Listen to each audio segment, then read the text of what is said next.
Before the worker punched a clock, the clock punched back. Not metaphorically, literally. In the textile mills of early industrial England, the factory bell was not a convenience. Much obliged, sir. A pleasure doing business with you. And the man who owned the bell owned something far more valuable than the machinery inside. He owned the rhythm of other people's lives. This is not a story about exploitation in the way the word is usually deployed, with accusation, outrage. It is something more unsettling than that. It is the story of how a system was constructed, piece by piece, that made the ownership of human labor not only legal, not only profitable, but structurally invisible. So invisible that the people living inside it could barely perceive the walls. And so durable that its architecture, modified, refined, digitized, still organizes the working lives of billions of people today. To understand what was being built, you have to go back to a world before it existed.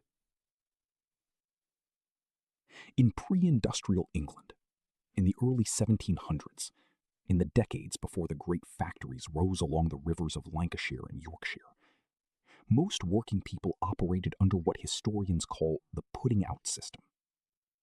A cloth merchant would supply raw wool to a family in a rural cottage. That family would spin, weave, and return the finished cloth on their own schedule. They worked in their own space, by their own light, at their own pace. They might stop when the harvest needed tending, when a child was ill, when the weather broke.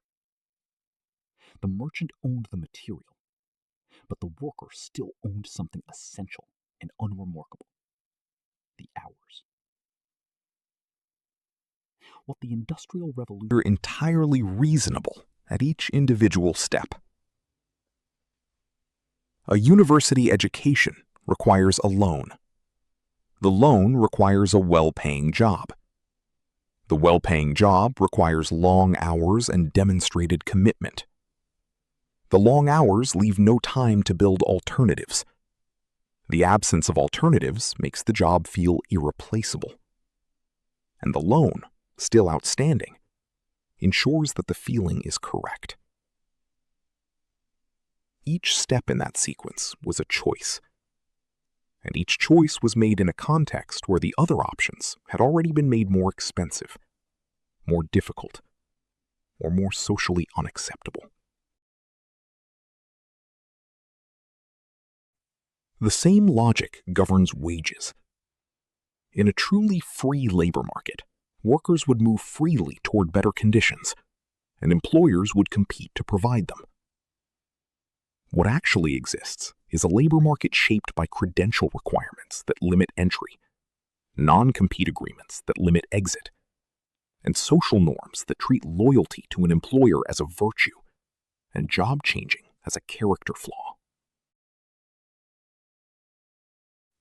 The mill owners of 1820 kept wages at subsistence level by ensuring workers had no land, no savings, and no alternative income. The mechanisms today are more sophisticated. The outcome is functionally identical.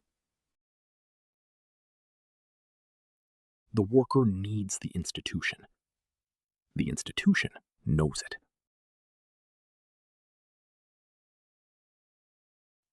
There is a phrase that appears in almost every employment contract ever written. It reads, "Either party may terminate this agreement at any time." On paper, it is symmetrical. In practice, it has never been symmetrical for a single day in the history of industrial capitalism. When a corporation terminates an employee, it adjusts a spreadsheet. When an employee terminates their employment, they lose their income, their health coverage in many countries. Most people believe money works like this. Someone earns it, saves it, deposits it in a bank, and the bank lends it to someone else. A simple chain, logical, reassuring. It is almost entirely wrong. When a bank issues you a loan, it does not reach into a vault and hand you money that was previously saved by someone else. It creates the money in the act of lending it. The number appears in your account not because it existed before, but because the bank wrote it into existence the moment you signed the document. The Bank of England confirmed this openly in its own published research. Most money in the modern economy is not printed by governments. It is created by commercial banks as debt at the moment of borrowing. The money you borrowed did not exist before you needed it. It was created for you. And attached to that newly created money was an obligation to repay not just the amount created, but more, the interest, which was never created, which must be earned, competed for, taken from the existing pool of money that other borrowers are all. Most people believe money works like this. Someone earns it, saves it, deposits it in a bank, and the bank lends it to someone else. A simple chain, logical, reassuring. It is almost entirely wrong. When a bank issues you a loan, it does not reach into a vault and hand you money that was previously saved by someone else. It creates the money in the act of lending it. The number appears in your account not because it existed before, but because the bank wrote it into existence the moment you signed the document. The Bank of England confirmed this openly in its own published research. Most money in the modern economy is not printed by governments. It is created by commercial banks as debt at the moment of borrowing. The money you borrowed did not exist before you needed it. It was created for you.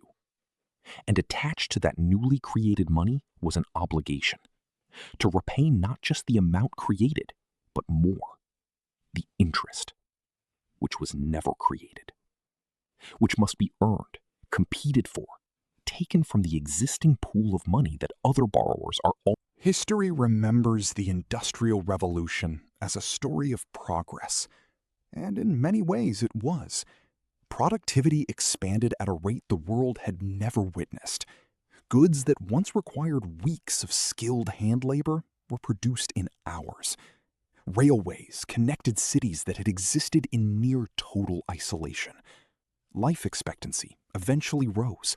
Living standards for enough people eventually improved. These facts are real. They are not the complete picture. Because running beneath every productivity figure, beneath every output statistic and railway mile and export volume was a quieter transformation, one that does not appear cleanly in the economic data, but shaped everything that followed it. The Industrial Revolution did not merely change how things were made. It changed who held power over the people who made them. It transferred, systematically and permanently, the leverage that had previously resided in human skill into capital, into machines, into money, into institutions. That was the revolution. The factories were simply where it happened. And once that transfer was complete, once an entire civilization had been rebuilt around the assumption that capital directs labor rather than the other way around, history remembers the Industrial Revolution as a story of progress. And in many ways it was. Productivity expanded at a rate the world had never witnessed. Goods that once required weeks of skilled hand labor were produced in hours. Railways connected cities that had existed in near total isolation. Life expectancy eventually rose. Living standards for enough people eventually improved. These facts are real. They are not the complete picture. Because running beneath every productivity figure, Beneath every output statistic and railway mile and export volume was a quieter transformation, one that does not appear cleanly in the economic data, but shaped everything that followed it. The Industrial Revolution